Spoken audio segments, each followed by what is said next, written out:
Ok.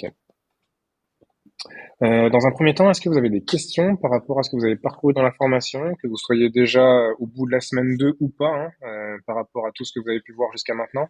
Est-ce qu'il y a des choses sur lesquelles vous souhaitez que je revienne plus en détail?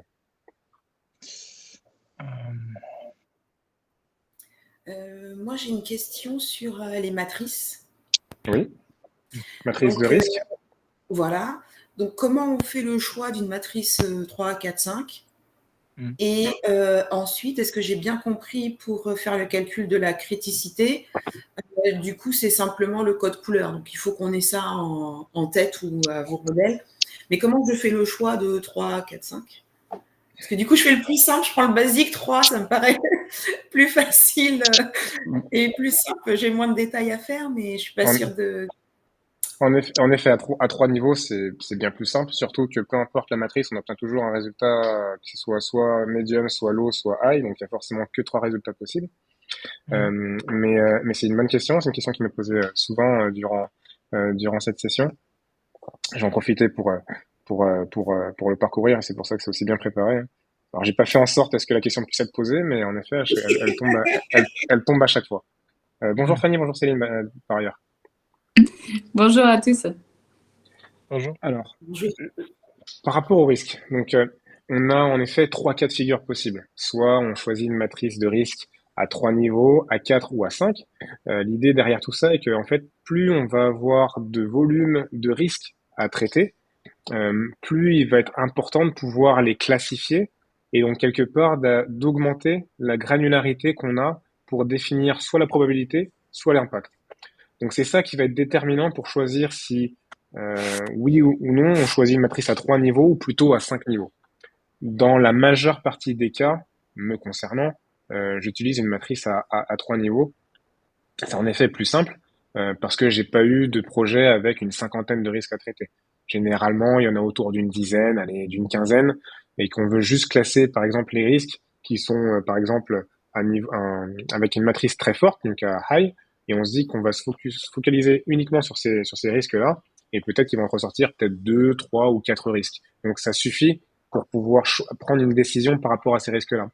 En revanche, si parmi vos 15 risques, il y en a 10 qui sont dans la partie rouge, bon, bah, faut peut-être aussi peut-être faire une petite différenciation. Et quelque part, il y aura rouge, enfin high 1, high 2 et high 3, quelque part pour dire que si vraiment on veut traiter les risques les plus critiques et les plus impactants, l'idée derrière tout ça est de pouvoir se focaliser sur les plus gros problèmes qui vont être engendrés sur le projet. Donc là, les plus gros risques. Est-ce que j'ai répondu à la question par rapport au choix de la matrice? Oui, et du coup, ça me fait venir une autre question. Est-ce qu'il est possible que je fasse une première hiérarchisation des risques avec une matrice 3 et qu'après, les high priority, je les redécline dans une matrice peut-être 5 ou si nécessaire, mais que cela du coup? C'est une bonne idée, en effet. Euh, on n'est pas toujours au jus lorsqu'on liste ces risques une première fois de savoir s'il y en a plusieurs qui vont être dans la partie rouge, dans la partie jaune ou dans la partie verte.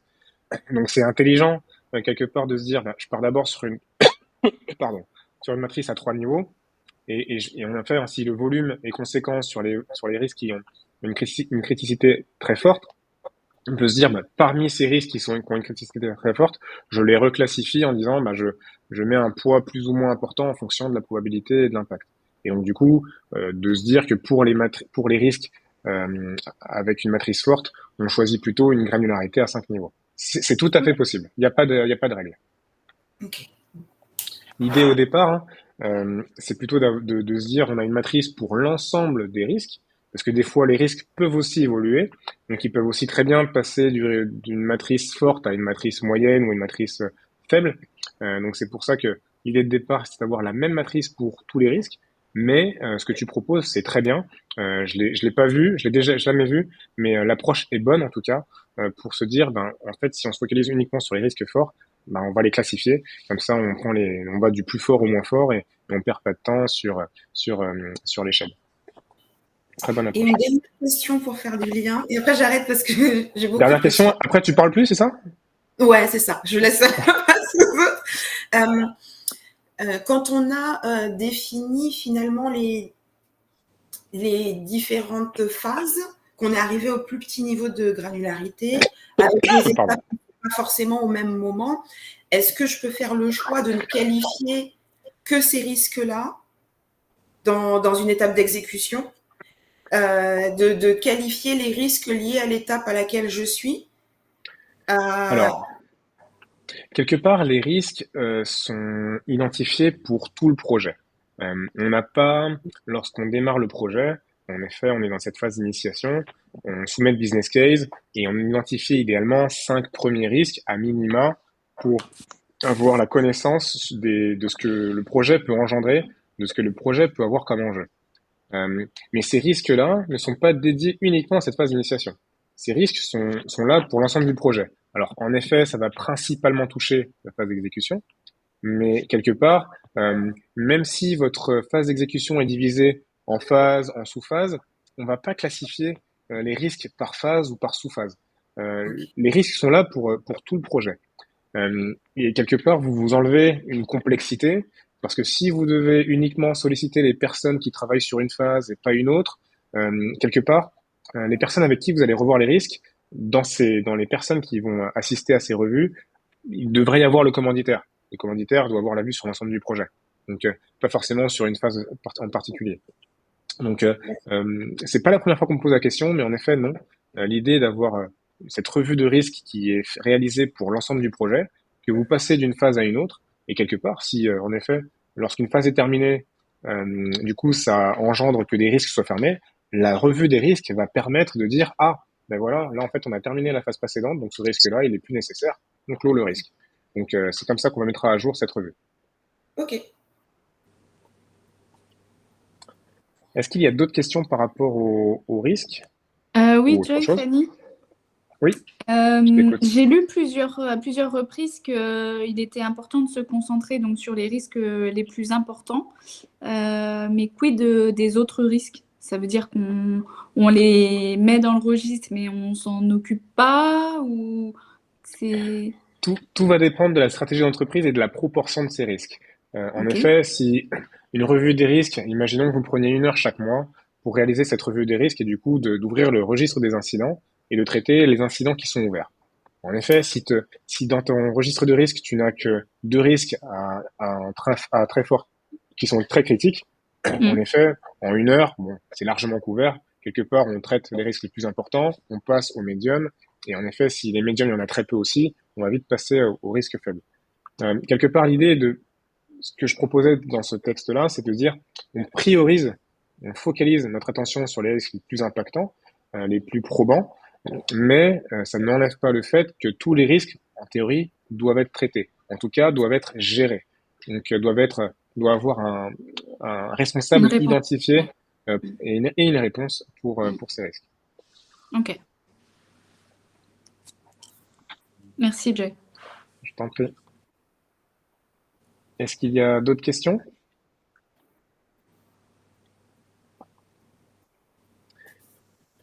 Sinon, donc, oui, Non, c'est bon, on peut enchaîner. ok. Donc, les risques sont importants je disais, d'être identifiés au départ du projet. Ça vous permet, vous, en tant que chef de projet, d'asseoir un petit peu plus de crédibilité et de se dire, ben voilà, on démarre un projet, on part pas la fleur au fusil. Ça peut pas être tout beau tout rose.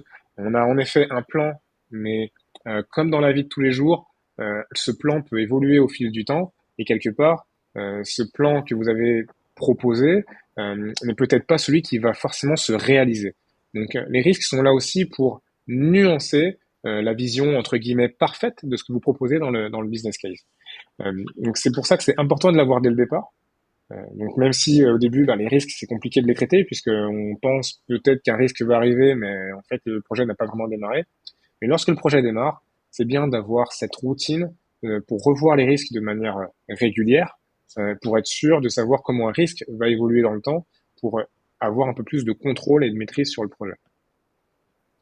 Ensuite, par rapport à la maîtrise des risques, euh, l'idée est de pouvoir classer, donc d'obtenir le résultat de la matrice, ça vous l'avez bien compris, et quelque part, l'idée est de pouvoir associer la probabilité avec un impact. Et c'est ce qui vous donnera le résultat.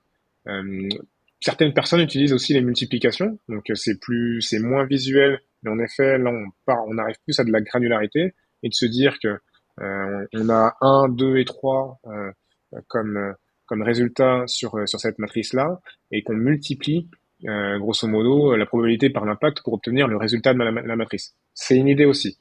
Mais quelque part, c'est ce qui vous permet d'obtenir le résultat de la matrice et d'obtenir la criticité du risque. Joy, sur le découpage justement de la criticité, c'est quand même subjectif.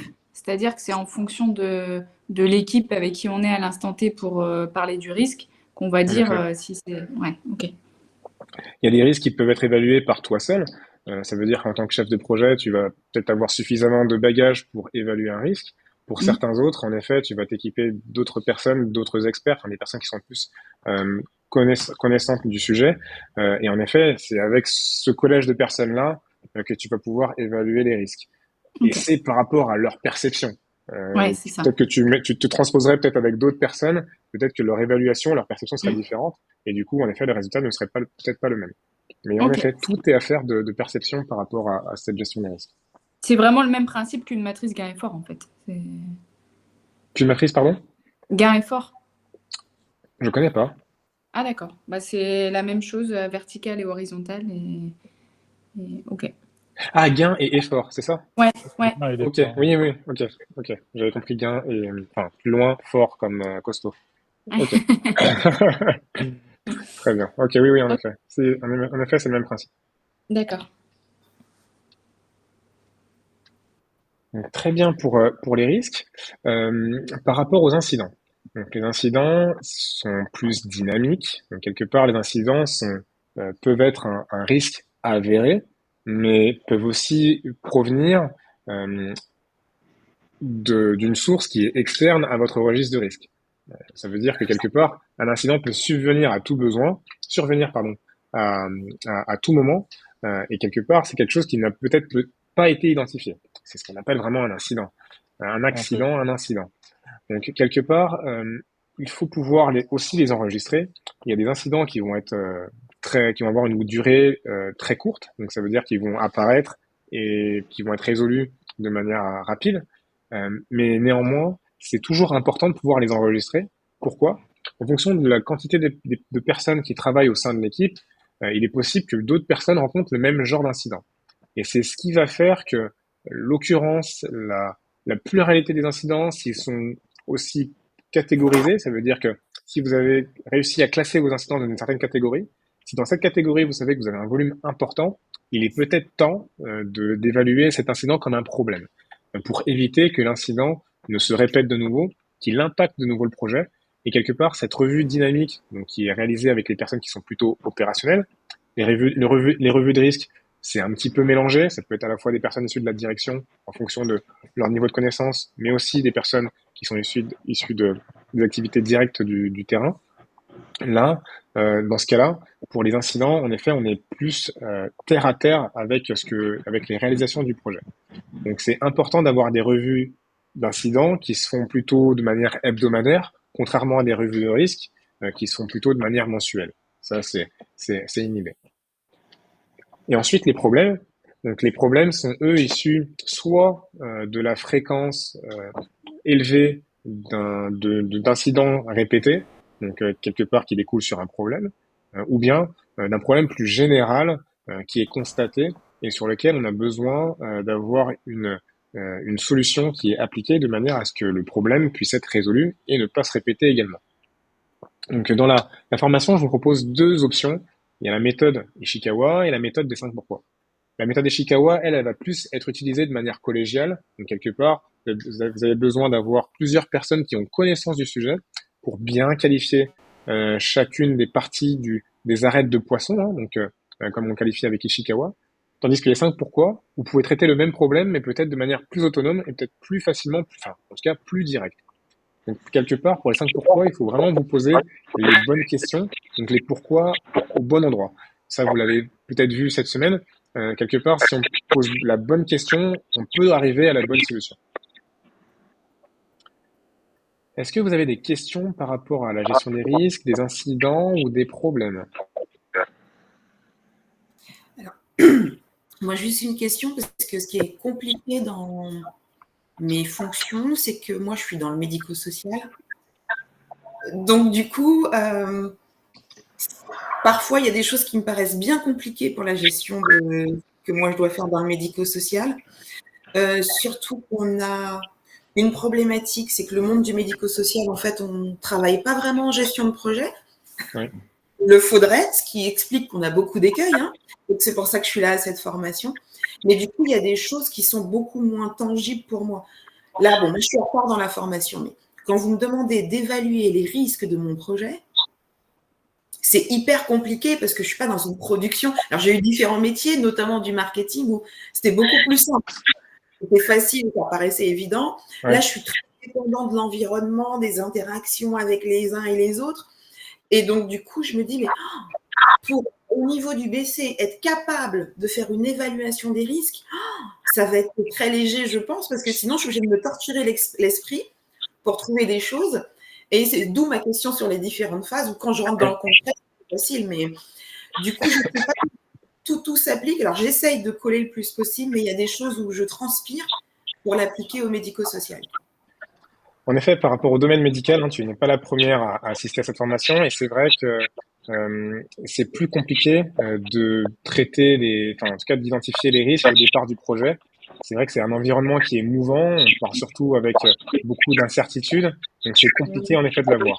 Mais ça n'empêche pas de faire des suppositions, même si elles sont mauvaises, même si on remplit pas tout le tableau, et peut-être juste d'avoir le titre d'un risque potentiel, même si en effet ça va peut-être pas se réaliser dans le projet. Et quelque part, c'est juste d'avoir l'idée. Et en fait, c'est une rampe de lancement pour la revue de risque. Une fois que le projet a démarré, on a au moins un point de départ sur lequel partir et se dire, ah ben non, on a démarré le projet, les trois premiers risques, en fait, ils servent à rien. On va les retirer, ça sert à rien. Mais au moins, tu auras quelque chose, tu auras une base sur laquelle partir. Et après, j'ai une autre question, parce que nous, on répond beaucoup à des appels d'offres. Alors, c'est compliqué, c'est-à-dire que le commanditaire, en fait, est l'État. On répond à l'appel d'offres. Les échanges avec les commanditaires, en fait, ils sont inexistants. En Limité. vrai, un bilan d'activité à la fin de l'année. Du coup, ma question est-ce qu'il ne faudrait pas que dans la réponse de mon projet, on évalue déjà les menaces, les opportunités, du moins que tout soit déjà listé dedans, même si à l'application, on voit que c'est différent.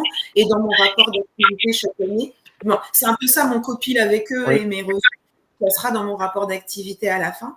Mais du coup, je j'imagine, me ouais. dis, l'écriture, en fait, il faut que je l'écrive, il faut que je réponde à l'appel à projet ou à l'appel d'offres, comme avec un business case, en fait.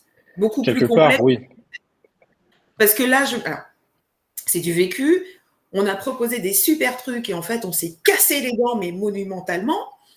Et du coup, je rame après pour dire aux gens, alors, en fait, on avait dit ça comme ça, mais on n'avait pas évalué ça. Nanana. Il y a même des fois, je suis obligée de rendre de l'argent à l'État. Sauf que je me dis, mais si j'avais évalué les risques au départ, j'aurais pu leur dire, bah oui, bah finalement, ces risques-là ont été Oui. avérés, ou bah, pas du tout, on en a découvert d'autres et on a été surpris, mais ça me permettrait d'être, du moins d'avoir moins l'impression de faire des claquettes dans mon rapport d'activité. Ah, c'est vrai, c'est vrai. Tout à fait, Ok, tout à fait. je vais répondre avec un business case en fait. Ok. Non, tout à fait. Je suis d'accord avec toi. Alors, passons à l'autre volet de cette semaine en termes de formation. L'autre volet était plus du côté de la surveillance du projet. Donc, la surveillance du projet passe au travers de deux activités, la partie du budget et la partie du projet en lui-même. Mais quelque part, euh, lorsqu'on est capable de diviser son projet en plusieurs activités, donc plusieurs phases, plusieurs sous-phases, qui peuvent être ou non des lots de travaux directement, on est capable d'avoir un budget qui est alloué à chacune de ces parties. Ça permet d'avoir une maîtrise et d'avoir aussi la vision de ce que coûte le projet et de ce qu'il consomme au fil du temps. Grosso modo, un lot de projet, le petit lot de travaux, le premier lot de travaux qu'on réalise qui est clôturé, on est capable de dire, ok, il a duré, enfin en tout cas il a coûté 2 jours à la personne, on avait prévu 2 jours ou 3. Ok, bah ça veut dire que si on avait prévu 3 et qu'on a consommé 2, ok, déjà on a consommé un petit peu moins que prévu. Par contre, le lot suivant, vous êtes capable de s'y évaluer combien il va peser, et ainsi de suite. Et quelque part, vous avez aussi le niveau au-dessus où vous arrivez à la sous-phase, aux phases, et le fait de pouvoir suivre l'ensemble et de pouvoir comparer ce qui a été estimé versus ce qui a été consommé, et quelque part, vous avez ce suivi du budget que vous réalisez. Donc le suivi du budget, il passe par 3 paramètres. Donc le budget qui est alloué, donc c'est le budget qu'on vous octroie dès le départ et que vous répartissez sur vos activités. Le budget prévisionnel, donc une fois que le projet a démarré, une fois qu'un lot de travail a démarré, donc quelque part, lorsque le lot de travaux dure 3 semaines, au bout d'une semaine, vous faites le point, vous vous rendez compte qu'en fait, vous avez déjà consommé l'ensemble, le prévisionnel pour le reste à faire est plus élevé que prévu, par exemple. Et enfin, le consommer, qu'est-ce que vous avez vraiment consommé sur le budget. Donc avec ces 3 paramètres, vous avez suffisamment d'éléments pour présenter un indicateur par rapport au suivi du budget.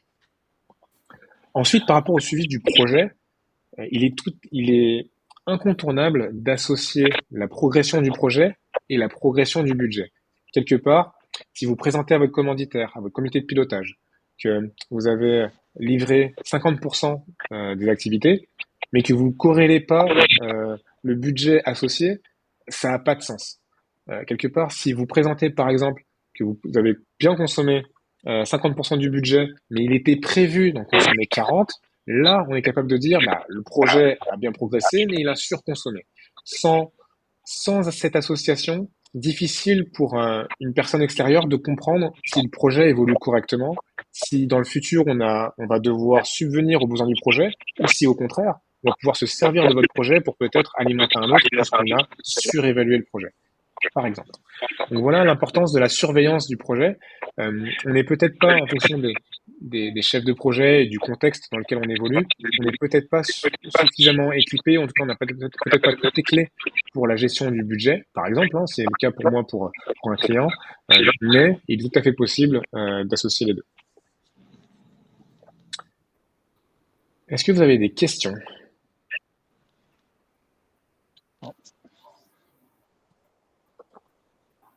Est-ce que tout vous a paru clair cette semaine? Vous êtes tous, comment vous avez tous avancé par rapport à la semaine 3? Vous êtes... Ouais. Moi, j'ai juste un jour de retard. Ouais, moi, je suis à la semaine 3. Dis-moi, à la semaine 3, à la séance 3. Donc, j'ai un peu de retard encore à rattraper. Et Nance, j'ai pas entendu. Oui, j'ai fini la semaine sur le fil, là, ce matin.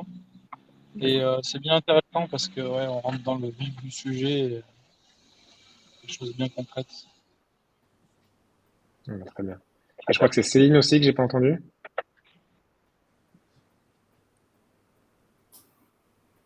Bon, c'est pas grave. Je vous ai aussi transmis donc ce matin un email concernant l'examen, donc les modalités de passage à l'examen. Si vous avez le temps de le consulter ou est-ce que si vous avez des questions, surtout n'hésitez pas à me les adresser, on peut en discuter aujourd'hui, compris Céline, pas de souci. Donc l'examen, donc il est détaillé avec les modalités dans cet email, tout écrit en bleu. Donc n'hésitez pas à revenir vers moi si vous avez des questions, qu'on puisse les aborder. Donc l'examen pour vous, vous êtes automatiquement inscrit à la date du 17 octobre, donc c'est un jeudi. L'idée derrière tout ça est qu'on puisse avoir votre confirmation que vous allez bien participer à cet examen à cette date-là. Si vous n'avez pas la possibilité d'être disponible à ce jour-là, il faut tout de suite informer Karine qui vous proposera une autre date, et je pense que la prochaine, en tout cas la dernière date en 2024, ce sera le 19 décembre. Donc il faut qu'on puisse le savoir le plus tôt possible, mais en effet, au plus tard 2 semaines avant le 17 octobre, donc grosso modo début octobre, il faut absolument qu'on sache sur quelle session d'examen vous allez passer. Et bien moi, je vais vous envoyer un message parce que en plus d'être en Guyane en temps normal, le 17 octobre, je serai en Corse dans un congrès. Donc c'est sûr que ça ne sera pas possible pour mon côté. Donc ce sera bon pour le décalage horaire, mais pas pour la disponibilité. C'est ça. Ok. Ça dure combien? 2 heures, ok. Alors attends, j'ai vu Céline, tu as écrit quelque chose.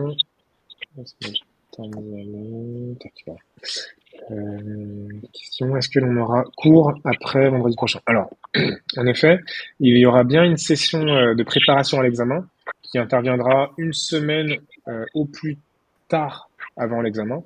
Donc, elle n'est pas programmée aujourd'hui, mais quelque part autour du, je vais dire une bêtise, autour du 10 octobre, on aura une session avec toutes les sessions qui passent l'examen à cette même date pour revoir les notions importantes pour l'examen. Après, l'examen, le plus important à retenir, c'est qu'il faut surtout se positionner dans la peau d'un chef de projet. C'est ce que l'examinateur va vouloir interpréter dans vos réponses. Et quelque part, il veut comprendre que vous avez le raisonnement, le cheminement d'un chef de projet. Donc, c'est ce qu'il faudra retenir en principal, mais j'y reviendrai plus en détail lorsqu'on aura cette session de préparation à l'examen. Ok. Je t'en prie. Est-ce que vous avez des questions, d'autres questions?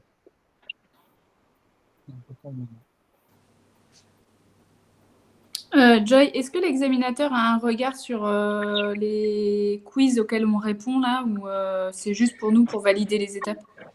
Alors, c'est juste pour vous. Quelque part, l'examinateur, lui, il a pas du tout. Alors, il a connaissance du programme que j'ai proposé.